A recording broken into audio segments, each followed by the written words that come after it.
क्या ये आपने कभी नोटिस किया है कि मार्केट आपके अगेंस्ट क्यों जाता है? आप बाई करते हो तो प्राइस डाउन, आप सेल करते हो तो प्राइस अप। आपका स्टॉप लॉस तुरंत हिट होने के बाद मार्केट एग्जैक्टली आपके डायरेक्शन में चला जाता है। या फिर अब जब ब्रेकआउट देख के एंट्री लेते हो तो प्राइस इमीडिएटली रिवर्स हो जाता है और अब लॉस में फंस जाते हो। ट्रेडर, ये सब कॉइनडेस नहीं है, ये लिक्विडिटी का गेम है और इसे अगर आप समझ गए तो आप रिटेल ट्रेडर के ट्रैप से बच सकते हो। इस वीडियो में मैं आपको 4 लिक्विडिटी कॉन्सेप्ट एकदम अच्छे से सिखाऊंगा जो आपके ट्रेडिंग को ट्रांसफॉर्म कर देंगे। हम देखेंगे कि लिक्विडिटी क्या होती है, स्मार्ट मनी कैसे रिटेल ट्रेडर को ट्रैप करता है और मोस्ट इम्पॉर्टेंट आप कैसे इन ट्रैप से बच सकते हो और प्रॉफिटेबल ट्रेड ले सकते हो। ये वीडियो थोड़ा बड़ा होगा बट आपने अगर इस कॉन्सेप्ट को मास्टर कर लिया तो आप उस 5% ट्रेडर के बीच में आ जाएंगे। तो वीडियो को लास्ट तक देखना और ध्यान से समझना। तो चलिए वीडियो को भी स्टार्ट करते हैं एक चट से। तो देखो, सबसे पहले समझते हैं लिक्विडिटी एक्चुअली होती क्या है। आसान भाषा में समझो तो लिक्विडिटी का मतलब वो होता है जो जगह पे मार्केट में बहुत ज़्यादा ऑर्डर पड़े होते हैं, खासकर स्टॉप लॉस ऑर्डर और पेंडिंग ऑर्डर्स। जब भी आप कोई ट्रेड लेते हो और उस पर स्टॉप लॉस लगाते हो तो असल में वो एक अपोजिट ऑर्डर बन जाता है जो मार्केट में पहले से प्लेस रहता है, ट्रिगर होने का वेट करता हुआ।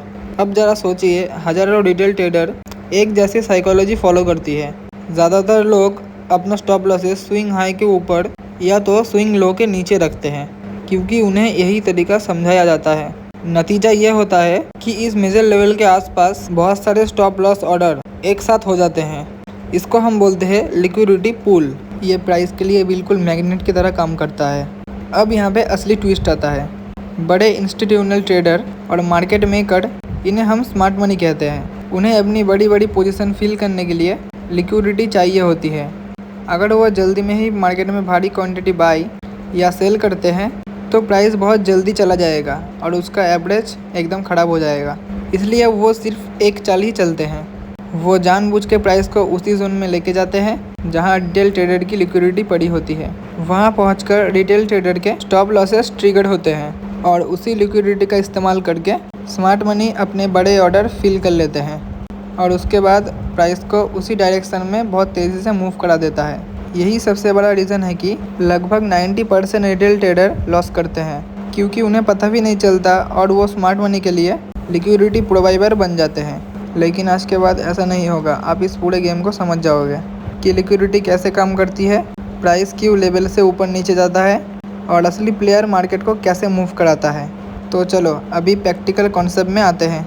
अब देखो, सबसे पहली और सबसे इम्पोर्टेंट चीज़ है करेंट ट्रेडिंग रेंज को आइडेंटिफाई करना। ये सबसे ज़रूरी है। जब तक ये आपको क्लियर नहीं होगा कि मार्केट अभी किस रेंज में चल रही है तब तक आप लिक्विडिटी को ठीक तरीके से समझ ही नहीं पाओगे। ट्रेडिंग रेंज पे एरिया होता है जहाँ पे अभी प्राइस ऑपरेट कर रही होती है और जहाँ पे एक्टिव लिक्विडिटी बिल्ड हो रही होती है। ये रेंज इसलिए बहुत इंपॉर्टेंट होती है क्योंकि देखो, इसी से आपको पता चलता है कि कौन सी लिक्विडिटी इवेंट है और कौन सी एक्सटर्नल, और यही डिफरेंस कई बार मार्केट का गेम चेंज कर देता है। ट्रेडिंग रेंज आइडेंटिफाई करने का पूरा मेथड ये है, आपको अपने एंट्री टाइम फ्रेम से हायर टाइम फ्रेम में जाना होगा। अगर आप 5 मिनट के चार्ट पे ट्रेड करते हो तो 15 मिनट या 1 घंटे का आप चार्ट देख सकते हैं। हायर टाइम फ्रेम पर जाने से आपको ब्रॉडर मार्केट स्ट्रक्चर बहुत क्लियरली दिखाई देता है और अभी उस हायर टाइम फ्रेम में आपको ढूंढना है लास्ट वैलेट कंफर्म ब्रेक, मतलब कि BOS। ये तब बनता है जब मार्केट किसी स्ट्रॉन्ग मूव के साथ प्रीवियस मार्केट स्ट्रक्चर को तोड़ देती है। अप ट्रेंड में BOS तब माना जाता है जब प्राइस पहले के प्रीवियस हाई को उन बुलिश कैंडल के साथ ब्रेक करता है। अब देखो, डाउन ट्रेंड में BOS तब माना जाता है जब प्राइस प्रीवियस स्विंग लो को स्ट्रॉन्ग बेरिश मूवमेंट के साथ तोड़ दे। यही इम्पल्स लेग जो BOS क्रिएट करता है आपके ट्रेडिंग रेंज को डिवाइड करता है। इस सिंपल ट्रेडिंग के स्टार्टिंग पॉइंट से लेकर करंट प्राइस लेवल तक पूरा एरिया वो एक्टिव ट्रेडिंग रेंज होता है।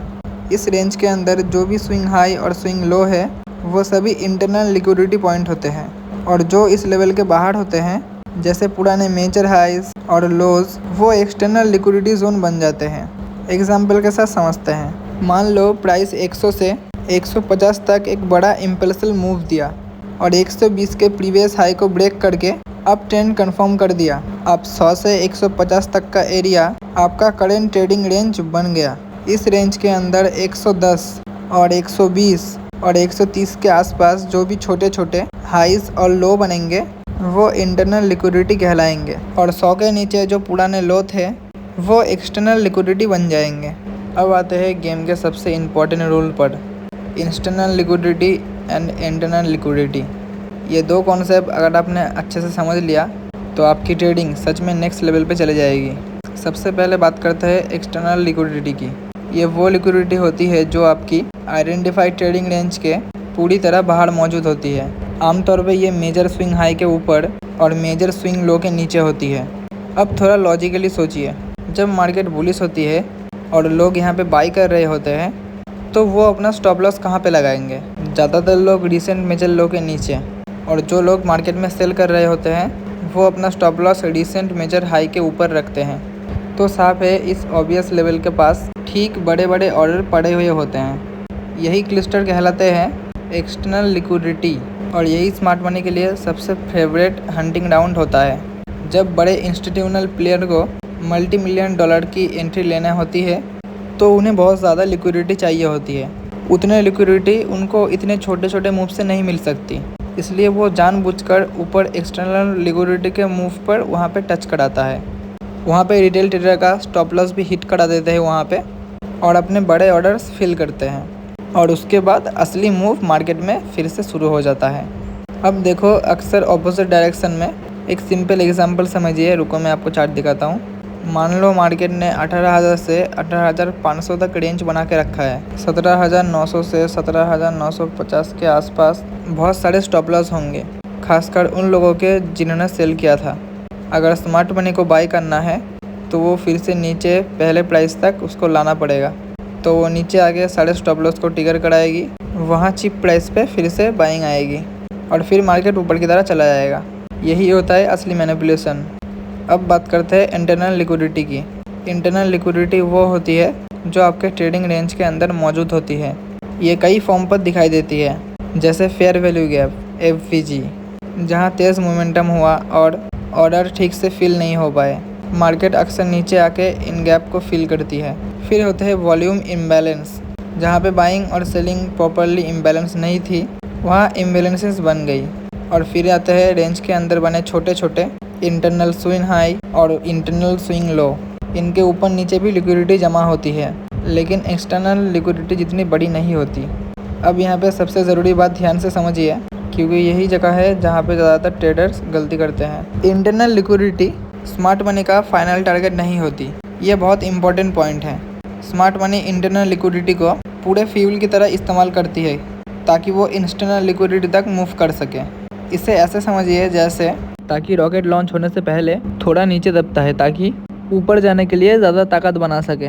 उसी तरह अगर मार्केट का टारगेट एक्सटर्नल लिक्विडिटी है तो प्राइस पहले इंटरनल लिक्विडिटी को टच करेगी, FVG फिल करेगी, इंटरनल की स्टॉप लॉस भी लेगी और उसी मोमेंटम और उसी लिक्विडिटी का इस्तेमाल करके ज़ोरदार मूव करेगी एक्सटर्नल टारगेट की तरह। चलो अभी एक रियल टाइम एग्जांपल लेते हैं। मान लीजिए ट्रेडिंग रेंज 500 से 600 में है। रेंज के ऊपर 620 में एक्सटर्नल लिक्विडिटी है क्योंकि वहाँ पे प्रीवियस हाई है। रेंज के अंदर 520 और 540 के अंदर FVG बने हुए हैं और 530 पर एक इंटरनल स्विंग लो है। स्मार्ट मनी क्या करेगी, पहले प्राइस को 540 तक लाएगी, फिर 530 तक गिराएगी, फिर 520 तक, यानी धीरे धीरे इंटरनल लिक्विडिटी टच करेगी। और जब इनफ लिक्विडिटी और मोमेंटम इकट्ठा हो जाएगा तब यहाँ पे 600 का लेवल तोड़कर 620 तक का हाई को टच करेगी मार्केट। अब आप सोचिए अगर आपको इंटरनल और इंटरस्टेट लिक्विडिटी का पता नहीं चलेगा तो तब आप क्या करेंगे?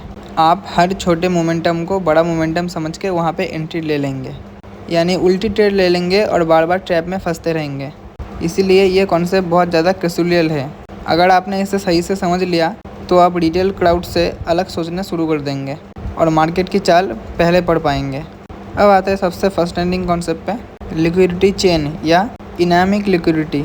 ये समझाता है कि मार्केट में लिक्विडिटी कैसे फ्लो होती है और कैसे इंटरनल और इंटरनल के बीच कैसे कॉन्स्टेंट्स चलता रहता है। मार्केट रैंडमली नहीं चलती, ये एक रिदम फॉलो करती है, मतलब एक पैटर्न। प्राइस लगातार एक लिक्विडिटी से दूसरे लिक्विडिटी टारगेट की तरह मूव करती रहती है। ये मोमेंटम बिल्कुल चेन रिएक्शन की तरह होती है, पहले इंटरनल फिर एक्सटर्नल फिर इंटरनल, फिर एक्सटर्नल, फिर दूसरे टाइप का एक्सटर्नल। अगर आप इस रिदम को समझ गए, अब लिटरली मार्केट में सब कुछ समझ सकते हो कि प्राइस नेक्स्ट कब कहाँ पे जा सकती है। चलो इसे स्टेप बाय स्टेप समझते हैं। Internal to external flow. जब प्राइस किसी एक की तरफ एक्सटर्नल की तरह मूव करती रहती है तो वो बीच में कई सारे इंटरनल लिक्विडिटी को टच करती है। हर इंटरनल पॉइंट एक कई तरह का स्टोन होता है। प्राइस वहाँ पे लिक्विडिटी ग्रैब करती है और फिर अगले लेवल की तरह मूव करती है। फेयर वैल्यू गैप बिहेवियर, ये बहुत इंपॉर्टेंट ऑब्जर्वेशन है। जब प्राइस किसी एफवीजी में एंट्री करती है, वही डायरेक्शन अगले लिक्विडिटी का स्ट्रॉन्ग डायरेक्शन देता है। अगर प्राइस एफवीजी को बिना वीक के वीक करके तेज़ी से ऊपर चली जाती है तो इसका मतलब है कि उस डायरेक्शन में एक स्ट्रॉन्ग मोमेंटम है और अगला लिक्विडिटी टारगेट बहुत जल्दी हिट हो सकता है। इंस्टेंट लिक्विडिटी, अगर प्राइस एफवीजी में एंटर करने के बाद वही रुकने लगती है और स्मॉल रेंज में मूव करती है, विक्स बनाती है या स्ट्रगल करते हुए दिखती है, तो यहाँ पे यही इंडिकेट करता है पहले ऑपोजिट डायरेक्शन की लिक्विडिटी ग्रैब करके, और हो सकता है मार्केट पहले दूसरे साइड की लिक्विडिटी और एक्सटर्नल लिक्विडिटी ले और उसके बाद ओरिजिनल डायरेक्शन में मूव कर सकता है। मार्केट हमेशा एक वेव पैटर्न में चलती है। एग्जाम्पल के तौर पर समझिए, प्राइस ऊपर जाकर एक्सटर्नल लिक्विडिटी को ग्रैब करती है, फिर नीचे आती है इंटरनल एफवीजी को टच करने के लिए, फिर थोड़ा और नीचे जाकर इंटरनल स्विंग लो की लिक्विडिटी भी लेती है और फिर से मार्केट ऊपर की तरफ पुश करता है, नया एक्सटर्नल हाई ग्रैब करता है और यही साइकिल बार बार रिपीट होते रहता है। इस रोटेशन को समझने से आपको ये सब क्लियर होने लगता है कि करंट मूव सिर्फ इंटरनल लिक्विडिटी का ग्रैब है और रियल में कोई बड़ा एक्सटर्नल लिक्विडिटी ग्रैब चल रहा है। अगर प्राइस ने अभी अभी एक्सटर्नल लिक्विडिटी ग्रैब की है और फिर से वापस रेंज में आ रही है तो हाई प्रोबेबिलिटी होती है अब अपोजिट डायरेक्शन की एक्सटर्नल लिक्विडिटी अब इसका टारगेट बनेगी। तो चलिए अभी दूसरे भी चार्ट पे चलते हैं, वहाँ पे देखते हैं क्या होता है। चलिए चलते हैं दूसरे चार्ट पे। हायर टाइम फ्रेम एनालिमेंट, यहाँ पे और एक इम्पॉर्टेंट चीज़ ऐड होती है। लिक्विडिटी चेन हमेशा हायर टाइम फ्रेम पे ओवरऑल ट्रेंड के फेवर में ज़्यादा स्ट्रॉन्ग होता है। अगर वीकली चार्ट बुलिश ट्रेंड में है तो डेली और आवर टाइम फ्रेम में भी अपसाइड एक्सटर्नल लिक्विडिटी ग्रैब होने के चांसेस बहुत ही ज़्यादा रहते हैं, चाहे बीच में इंटरनल लिक्विडिटी ग्रैब की वजह से फेसेंस क्यों ना आए। फॉर एग्जांपल, अगर ओवरऑल ट्रेड बुलिश है और प्राइस नीचे की इंटरनल लिक्विडिटी ग्रैब करती है तो ज़्यादातर केस में ये सब टेम्परेरी टाइप होता है और प्राइस को वहाँ से आगे चलकर इंटरनल लिक्विडिटी के पास जाना चाहिए। लेकिन अगर ओवरऑल ट्रेड बेरिश है और प्राइस ऊपर में एक्सटर्नल लिक्विडिटी को ग्रैब करती है तो सिर्फ वो एक रिलीफ रैली हो सकती है और उसके बाद नीचे जाने के चांसेस ज़्यादा होते हैं। तो अब आते हैं सबसे बड़ा, सबसे ज़्यादा पावरफुल कॉन्सेप्ट पर, लिक्विडिटी स्वीप। सिर्फ यही कॉन्सेप्ट भी अगर आप प्रॉपरली समझ गए तो मैं पूरा कॉन्फिडेंस से कहता हूँ आपकी ट्रेडिंग एक्यूरेसी इम्प्रूव हो जाएगी, क्योंकि यही वो कॉन्सेप्ट है जो आपको सीधे रिटेल ट्रैप से बचाता है। अब समझते हैं कि लिक्विडिटी स्वीप होती क्या है।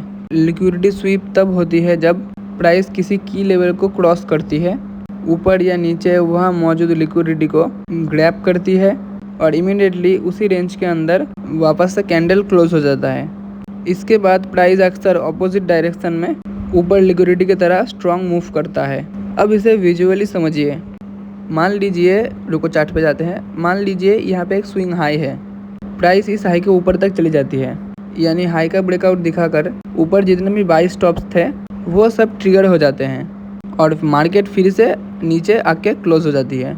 ये एक क्लासिक लिक्विडिटी स्वीप है। जिन ट्रेडर के स्टॉप लॉस हाई के ऊपर थे वो हिट हो गए, उनको लगा कि ब्रेकआउट हो गया, कई लोगों ने यहाँ पे बाई भी किया होगा। तो आज के लिए इतना ही स्ट्रेटेजी था। मिलते हैं फिर से किसी नेक्स्ट वीडियो में, तब तक के लिए बाय बाय गाइस।